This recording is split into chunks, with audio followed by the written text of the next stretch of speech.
I had my 2014 Xbox. I had my laptop, which would get flaming hot within like 5 minutes, and I would prop it up on some like boxes from my trash to just cool it off. I didn't know anything, but I knew how to go live. Right away, I got hooked on like the interaction with just people, having all these people in the chat. And at the time, it wasn't much. I was averaging like maybe like 10 viewers, you know what I mean? But I was, talking to these people and having fun, and like it brought this whole new dynamic to my life that was like super fulfilling. I was telling him, I'm like, dude, you should like use this TikTok thing and make some funny videos. Like, you'd be perfect. And he's like, dude, you are literally like making TikToks out of your stories. Like, you should do this too.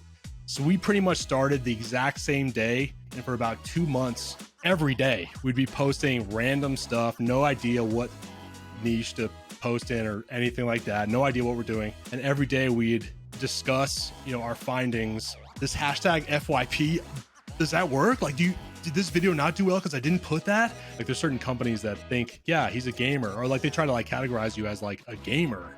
But in reality, dude, like I work out probably more than I game.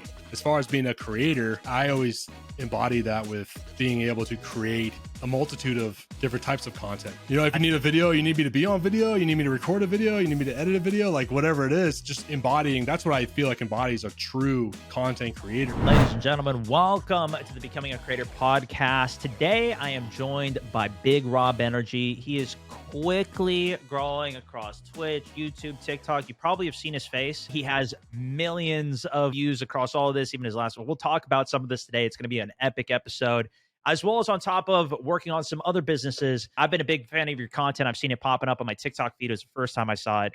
And I instantly followed you with all the jokes and the humor and everything that you're bringing to it. Is awesome, man. So excited to have you on.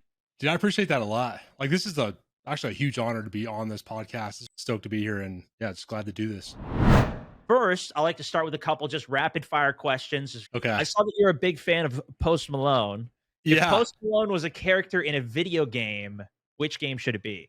I think like a wrestling game. Ooh. I can see him in like a WWE game. I feel like he would look good with that. Yeah. Especially with his stats and everything, he looks good for it. Yeah. But I could just see him with his personality shining the most probably in a game like that and whooping some people's asses. So you have so many different hats for the skits and everything you do. Yeah. In your TikToks, you're constantly changing them. You've got a Dodgers hat, Yankees hat, Giants hat, Oakland's hat. Pick one baseball team right now. What's yours on the record? I grew up near Seattle, so I think no matter what, I'll always cheer for the Mariners no matter what. I'm not going to lie, I haven't really followed baseball. Like, it's been years, and I grew up playing baseball, but like I just fell out of love with like the entertainment side of it. I don't consume it for like entertainment, but anything Seattle does, I'm always rooting for them. Obviously I have a Sonic shirt on. That was my team. They got stolen. And so now I'm just like a LeBron guy, but I guess I would say Mariners. If I had to like, if I wanted to see anybody win a World Series. There it is. Yeah. Sweet. Well, now that we're warmed up a bit, I do want to talk a bit more about your content and your journey through this. Your streaming journey in particular started in 2020. So I guess tell me about how you decided to pursue this as a passion, especially, with all the entrepreneurial things that you've been working on in so many different areas. My like full-time job, and still to this day, is to help other businesses with social media. And I was hoping this one gym opened up in town. The guy at the gym, who's like my age, he was like the son of the owners. He was saying like, hey, my brother streams and plays games and does all this stuff, and you should like look into it. You know what I mean? I feel like you have the personality. I feel like you could do what he's doing, like no doubt. So I went out and I bought like a legit like gaming headset. I never had anything like that. I had a mic. I already had a nice camera, so I had that because I was using that for work. But then as far as streaming went, like I had my 2014 Xbox. I had my laptop, which would get flaming hot within like 5 minutes, and I would prop it up on some like boxes from my trash to just cool it off. I didn't even know what RAM was. I didn't know anything, but I knew how to go live. I have a background in graphic design, so I was able to like design all my stuff, and that was a really fun process. And then I would go live. I was playing Call of Duty. I think Modern Warfare 19 like just came out. So I was playing that, and every single night I was like, yeah, if anybody wants to jump in the game, like I don't care, like just jump in and we'll just play some like multiplayer and mess around. And right away I got hooked on like the interaction with just people, because in my day-to-day I work from my house. I don't really interact with people that much. Having all these people in the chat, and at the time it wasn't much. I was averaging like maybe like 10 viewers, you know what I mean? But I was, talking to these people and having fun, and like it brought this whole new dynamic to my life that was like super fulfilling, and I just really enjoyed it. I just kept it going. I literally don't think I've ever had a stream where afterwards I felt like it was either like a waste of time or it went poorly or whatever. Like every single stream I feel this overwhelming feeling of like, I just love this. Like it's so fun. How did that translate then to you creating your TikTok, or did that come before or after? Like how did that turn into doing all these skits and all this comedy around it? And like it seems like it's so much more than even just what you're explaining for your sake of your streams. Yeah, totally. So in 2019, I started using TikTok, but the only reason I got into it is because one of my friends told me to get on it. So I used to run a fitness company, and we did that for about 5 years, like 4.5 years.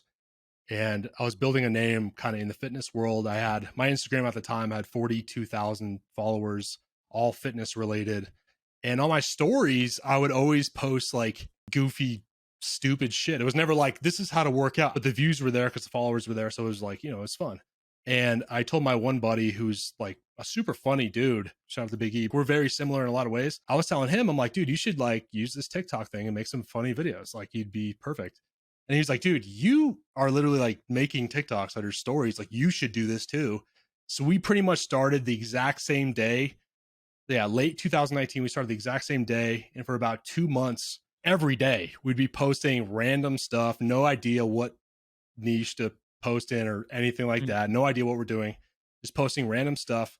And every day we'd discuss, our findings, right? We'd be like, yo, I think this hashtag might work. Like this hashtag FYP, does that work? Like, did this video not do well because I didn't put that? So there was one point where I had 300 followers, and this was the first big video I ever got. And I also realized at this time how powerful this platform truly was. And I had 300 followers. Logan Paul was going to box KSI. Like when somebody would win in a UFC fight, they'd always show like one slow-mo punch or something, on the replay. And I was waiting for that replay in his fight, because I knew that was going to happen at some point. There was like a big hit, and I was like, here we go. This is like the video. And I was waiting for the slow-mo. I recorded it as they did it and trimmed the video and stuff, posted that. That video got, I think it hit like 1 million views. And I went from 300 followers to 3,000 overnight. And I remember being in bed, like every refresh, like, I was like, what is this? This is so sick. And it was like, follow. I don't know who those people were, none of them are probably around anymore, but I realized right then and there, like the power of this app and what this could potentially do. I still had no idea what to post. I've always subscribed to the notion of like, if I've done something, I can do it again, because I just did it. I just proved to myself that it's possible. I can replicate anything if I can do it at least once. And I've always had that in the back of my mind, pretty much probably when the pandemic hit. And I just found myself playing a lot of Call of Duty, and I was playing a lot of that. And I was like, what if I just, joke about video games at one point? Because I think I was just doing that a lot, like just playing games a lot. And then the reactions were there and stuff. And I was like, okay, people actually like this stuff. I'm just going to keep going with it and having fun. And I just kind of kept doing that. I feel like at least you've been honing your craft at it of what you're doing for sure. I mean, the past 2 months in particular, you've been killing it. Even, you posted, you got 15 million views in a month on YouTube alone, let alone, the other platform. Like that is mind-blowing numbers. What's led to your success, I guess, on YouTube in particular, if anything? Like, have you changed the way that you approach it, even versus how you focus on TikTok? Like, how are you focusing differently on it if you are? Actually, nowadays, my mindset's definitely changed. There was a period of time where I wanted to do certain things with brands or do certain things with orgs or whatever, but I always knew in the back of my mind that like YouTube is my weak link. So YouTube became a big focus right then. I think my third short I ever posted hit like 1 million views, and it was kind of the same thing as TikTok. I saw that and I was like, wait a sec, like let's go. But for a long time I wasn't posting shorts because I always had this thing in my head where it was like, you're not a real YouTuber unless you're just posting long form videos. And I wanted the like aesthetic of my page to look a certain way. And I didn't want to be like a TikTok guy on YouTube. Some You were stupid holding thing. yourself back. Yeah, for some reason, got those views or whatever. 2 YouTube shorts every single day. More and more videos started catching on. And YouTube, as you probably know, like once you get, a YouTube video doing well and they like you, the algorithm, it's like you just keep posting and like you'll see probably better results. So I was just doing that and I kind of got over the whole like, I'm just not gonna post. I don't want to be a shorts guy. Because once you see the subs coming in, you're like, wait a sec. I'll I take the still have numbers. I still have 100 more videos to post. Like, let's go. It was like the most exciting thing. It still is super exciting. But leading up to today, my mindset is still like YouTube is the priority. If I know something's trending in the Call of Duty world, especially on YouTube, I make a TikTok for that topic for YouTube. I'm not making it for TikTok is great. Like I hope it does well, but the YouTube channel is just like by far the priority. How do you kind of balance then you even seeing those numbers, seeing the growth, seeing the even the multiple platforms, you working on all this content, I guess, with staying grounded in your life outside of the internet as well? I try to work out probably first thing in the morning. That makes a huge difference to me. I do that and I feel completely different afterwards. I feel fresh. My mind's clear, like getting that out of my way. Fitness being such a big part of my life, I do think about it all day until I do it. My other job, like helping people, businesses out, like I have like 5 different clients that I do social media work for. I also do content creation for work for them. It's like going into there's a local flooring store, for example. I go in there, I do photo shoots of all their flooring products, but like no one knows that. But I Sure. do that. A couple car dealerships that I work for, and yeah, you just kind of do a big bulk load of that. Luckily, with social media, you can like schedule a lot of posts. So I may sacrifice an entire day to scheduling posts for a whole week, which I'm doing to free myself up so I can have time to make some content. I also don't really make any kind of content like when my wife's home. So I value our time together a lot. But yeah, it's definitely not easy. I mean, there's, Yeah. and then even just coming up with an idea is pretty tough. I think personally that's the hardest part, is just coming up with an actual like good concept. I'm pretty confident I can like execute things pretty well at this point, but coming up with a good idea that's where like that's tough, dude. I've spoken with a lot of creators, and that's always something is like whether everybody's got so much different things going on in their life in general, right? And how do you balance between all of these things? There's always going to be Yeah. things that are hard, and it's like that is the push that you are making to figure out, even if it looks like it's just this casual thing that you're making this easy video or whatever, you still have Yeah. to come up with the idea, execute all of these different things behind it. So it's interesting to hear your perspective even on that. Even with that, you tweeted that you wanted to go, and even mentioned earlier you want to go full time with content creation, have that be your focus by 2023. Yeah. I mean, what are some of your goals to get there? Biggest thing for me obviously is like a financial security. You may have a great week, but I have no idea what's going to happen next week. I can make more money than I have in months in a week, but I don't know what's going to I may never get another deal. I don't know. And I have a wife and a mortgage, and it's just like a different dynamic. So where I'm at in my life right now, like I just would need that financial security to know that things are going to be good. Just kind of waiting for the right opportunity. I actually signed with a management company like a few months ago. Probably the best decision I've made throughout my content creation career. Has that been a help just to save you time in what you're doing, or what's been the biggest help from that? Yeah, time. I think the biggest thing is being able to connect in some way to these brands where I would have no idea who to even reach out to or who to talk to or how to even get in touch with them or whatever. These guys just have the ability to make that happen. You know what I mean? And that is just so valuable to me. We're pretty close to some opportunities right now that may allow me to go full time, like, pretty soon. So it's a really exciting time. So I'm pretty much like just pedal to the metal with everything going on right now and trying to really make that. At some point, it's going to be like a risk. It's going to be like, okay, we need to Yeah. just full send this whole thing. But I've taken humongous risks in my career before. And I just know that's kind of a part of life, dude. I mean, Yeah. nothing's ever going to be super easy. There's never going to be the perfect time, none of that kind of stuff. So You've had transitions in the past. For this transition, do you think that makes it easier, the experience you've even had in the past to do something? the risk I took in the past, which is when I left my corporate job, it's probably the craziest decision I ever made. If you go to my YouTube channel, there's actually, I made like a life story video, which is still my favorite video to this day, because I think it's so important for creators to have a video just giving more context into who they are as a person, and not just seeing me like as a Warzone guy. It's like, who am I? Like, what am I actually into? In that video, I go over like this time in my life where I had this corporate job where didn't like my boss at all. Like, I just knew I shouldn't be there. Like, this is just a waste of my time. And I made the decision one day to just quit I didn't tell anybody I was going to do it. I was at work and I packed up my entire office and nobody even realized it.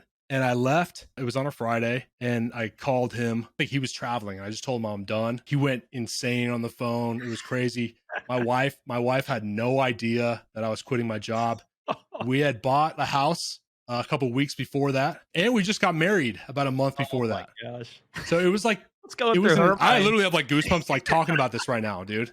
It was an insane time of my life. I remember before I called him on the phone, I drank like a half a bottle of vodka. Like it was, yeah, dude. It was like such a crazy thing in my life, dude. It was such a gnarly thing, but it ended up being like one of the best decisions. So making a decision like that, I can't imagine any other decisions are probably going to be that insane. I'm a little more calculated nowadays, but Sure. Well, hopefully, I mean, but yeah, you still learn from that though, right? Like even going for through sure. that and feeling those things is like, geez, man, that's definitely bold. But speaking of mindset, even in an Instagram video, you had said that, you've got this now or never mindset. Can you give me an example, I guess, even of what that looks like for you? I fear not doing something and then looking back in a few years and just being like, I blew that opportunity. Like I had something in front of me that I could have done. Like it was really my fault that this thing didn't happen and there's nobody else to blame. Like that scenario, and that'll live in my head forever if that happened. But that's not just not how I live my life anymore. I live in a different mind frame. Everything's just now or never, really. Because I know, like I said in that video, if I know I don't like go hard right now, my opportunity may just go away. Like all this stuff, the numbers, the trajectory going up and stuff like that could go away. Like that goes away for people all the time. But right now I'm in that shit. So I want to like get after it right now. And I know like certain things going on right now are super rare and not normal. As far as like numbers and analytics and stuff go. And I just realized that. It's a good thing to do, and I've definitely seen a lot of people come and go. I've obviously had many highs and lows, even what Yeah. I've done too, and I think that's a good approach to have on it, right? Is like make the most of what you possibly can. Don't leave anything on the table with it. And something else that you had tweeted was talking about how you speak of yourself as a creator rather than a streamer. That was even a big reason we changed our show from becoming a streamer to becoming a creator, because it is so Oh, much bigger for it in a lot of ways. But what was some of your reasoning even yeah. behind that? The thought of pigeonholing myself has always been something Mm. that I just fear. I guess I would never want somebody to just be like, "Oh, Rob, oh, you mean like the streamer?" Even people just calling me a gamer is weird to me. I was talking to people about this too recently. Like there's certain companies that think, "Yeah, he's a gamer," or like they try to like categorize you as like a gamer. When in reality, dude, like I work out probably more than I game. Gaming is like probably 20% of my life. Like I can go days without gaming and I don't even care. It's just one thing that I do love. Like Oh it's a yeah. huge part of my life and who I am and stuff, but it's just not like who I am. I want people to think of me and then see the other things that I can do and what I can provide or whatever. But as far as being a creator, I always embody that with being able to create a multitude of different types of content or being able to create like really anything. I've been doing photography for a while now. I'm pretty confident I can make a video, I can edit and design like all my own stuff. If you need a video, you need me to be on video, you need me to record a video, you need me to edit a video, like whatever it is, just embodying. That's what I feel like embodies a true content creator, somebody that can just create the content, you know what I mean? Any means possible. That's what's interesting about you too, is like I see that in what you put out in your content too. You post all these shorts, all these videos that don't even like, maybe you're even talking about the game or whatever it is, but a lot of that's more commentary or even something else, but it doesn't even have gameplay on it. Like you very much No. embody what you're even talking about with that. I think there's definitely a lot of people that want to be seen outside of what they're even in that niche of. And a lot of people are going to only know you for the one thing that they've seen of you or whatever it is. Yeah. But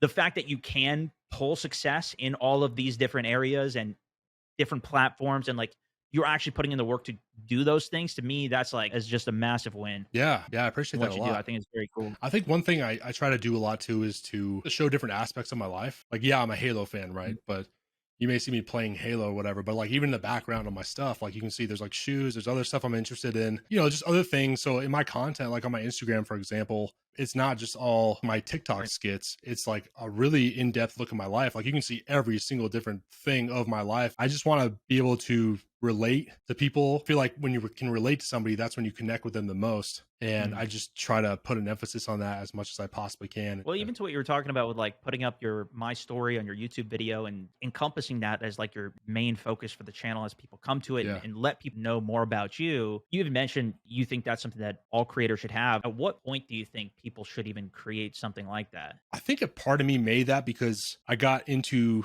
the world of entrepreneurship and stuff when I was like, the first thing I ever did was paint Xboxes. I was 14 years old and I started a company called So Sick Customs. So for a long time, like I guess I just thought I had enough time with entrepreneurship. I don't know. I just wanted to make a video about who I actually am.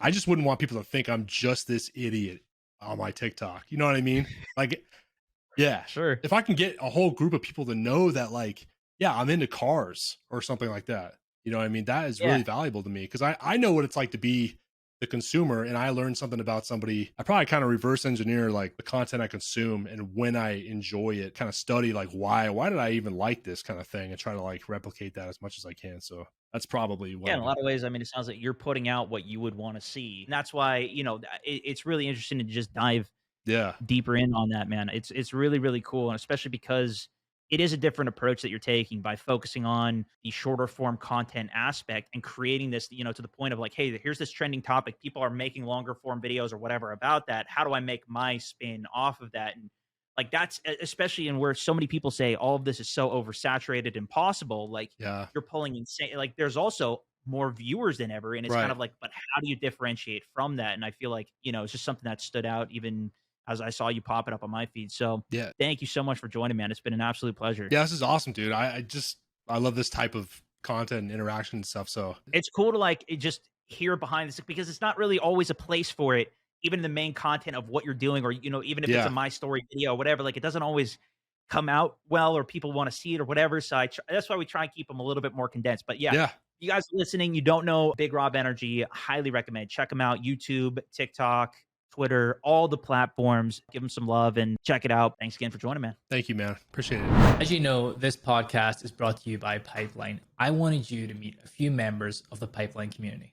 My name's Chadwick. I've been streaming for a little over 2 years, been a member of Pipeline for that long as well. I joined Pipeline before I even ever started streaming, and I really do believe in it. I don't think I'd be anywhere close to where I am if I was even streaming at all, if not for everything I've learned here. Hey, I'm NickNax94, a Facebook gaming partner and a Pipeline member for 8 months. Joining Pipeline gave me the chance to invest in my dream, to learn and build confidence, and really to become a better content creator, but also to meet like-minded creators through the Discord community. Hey guys, I'm a Moment with Alex, Pipeline member for just about 2 years. One of my favorite moments as a Pipeline community member is getting to listen to the mountains of knowledge that Stone and Snoopy have in group mentorship sessions, and being able to talk about it further with other community members live during those sessions. You heard it from our members first. If that resonates with you, I encourage you to sign up for a free trial with the link below. You can cancel at any time. This offer is a podcast exclusive. Consider this your invitation to level up as a creator. Be sure to like, comment, and rate the show. We love to hear from you. Happy streaming, everybody. Thank you so much for tuning in to today's episode. I wanted to just end this with a little bit of context on why we do what we do. We're former content creators ourselves, and we just really want to help as many content creators as we can. That's why we started Pipeline.gg. It's a platform where you can find other like-minded creators and learn from the pros who've already been there. Get step-by-step guidance so you can avoid all the mistakes that we made in the beginning. If you love the episode, there's going to be even more inside of Pipeline. So check it out. Head over to Pipeline.gg.